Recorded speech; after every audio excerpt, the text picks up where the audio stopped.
আসামি বিদেশে কিন্তু দেশ ত্যাগে নিষেধাজ্ঞা দেওয়া হচ্ছে দেশে। কোনো ব্যক্তি বিদেশে অবস্থান করছেন বা পালিয়ে গেছেন, এটি জানার পরও তার বিদেশ যাত্রায় নিষেধাজ্ঞা দেয়া হাস্যকর ও অকার্যকর বলছেন আইনজ্ঞরা। তবে কাজের কোনো অর্থ না থাকলেও কাগজে কলমে আইনি প্রক্রিয়া সম্পন্ন করতেই এটি করা হয় বলে জানান আইন বিশ্লেষকরা। বিস্তারিত শাকির আরজুর রিপোর্টে। এখন যে কোনো ব্র্যান্ডের পুরাতন এসি বদলে নতুন ওয়ালটন এসিতে উপভোগ করুন 25% ছাড়। ক্ষমতাচ্যুত সাবেক প্রধানমন্ত্রী শেখ হাসিনা 5 আগস্ট ভারতে পালিয়ে যান। কিন্তু ভারতে পালানোর প্রায় 7 মাস পর হাসিনা তার ছেলে মেয়ে ও পরিবারের অন্যান্য সদস্যদের বিদেশ গমনে নিষেধাজ্ঞা চেয়ে গত 11ই মার্চ ঢাকার আদালতে আবেদন করে দুদক। আদালত সে আবেদন মঞ্জুর করে আদেশ দেন, অথচ তাদের সবাই আগে থেকেই বিদেশে বসবাস করছেন। সাবেক প্রধানমন্ত্রী শেখ হাসিনা দেশে নাই, ওনার বিচার চলছে।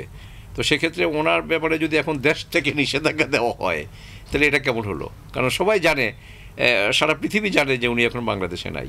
শুধু শেখ হাসিনার পরিবারের সদস্য নয়, গত সেপ্টেম্বর থেকে 12ই মার্চ পর্যন্ত অর্থ পাচার, ব্যাংক বা সরকারের বিভিন্ন প্রকল্পের অর্থ আত্মসাৎ, জ্ঞাত আয় বহির্ভূত সম্পদ অর্জন সহ বিভিন্ন দুর্নীতির অভিযোগে বিদেশে পালিয়ে যাওয়া প্রায় 250 জন সাবেক মন্ত্রী, এমপি, রাজনীতিবিদ, ব্যবসায়ী ও সরকারি চাকরিজীবীর বিরুদ্ধে দেশ ত্যাগে নিষেধাজ্ঞা চেয়ে দুদকের আবেদন মঞ্জুর করে আদেশ দিয়েছেন আদালত। এমন বিষয়টি হাস্যকর ও অকার্যকর বলছেন আইন বিশ্লেষকরা। সেই আদেশটা দেওয়ার ফলে জনমনে যে বিচারহীনতার সংস্কৃতির উপর মানুষ যে একটা এভিডেন্স পায়, আর মানুষ যে একটা খোরাক পায় হাসি তামাশা নিয়ে, কোর্ট কাছারি নিয়ে, রুল অফ ল নিয়ে, সেটা না দেওয়াই মঙ্গল বলে আমি মনে করি।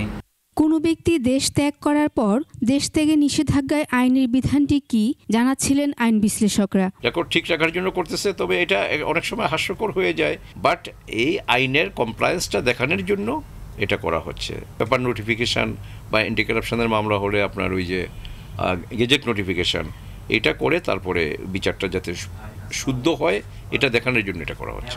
আইন বিশ্লেষকদের মতে অভিযুক্ত যারা বিদেশে পালিয়ে গেছেন বা অবস্থান করছেন তাদেরকে ফেরত আনতে উদ্যোগ নিতে হবে। তাদের গাফিলতি আছে, বরঞ্চ তাদের উপর যদি শোকজ হয়, তাদেরকে যদি দায়ের আওতায় আনার জন্য কোনো আদেশ দেওয়া হয়, তাহলে আস্থার জায়গাটা তৈরি হবে।